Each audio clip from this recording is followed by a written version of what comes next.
দিচ্ছি পেঁয়াজ কুচি, রসুন বাটা, মরিচ, একটু জিরা আর লবণ আর দিয়ে দেব।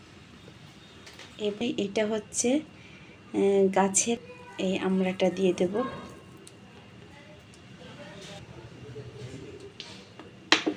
সব কিছু মিলে মাখিয়ে নেব।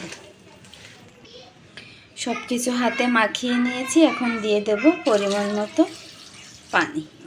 এটা বেশি পানি দেওয়া যাবে না, নদীর মাছ, এটা থেকে পানি বের হয়, তাই অল্প পানি দিয়ে রান্না করতে হবে। হচ্ছে একসাথে মাখিয়ে বসি। চুলাটা ধরিয়ে দিয়েছি। তরকারিটা আমার রান্না শেষ।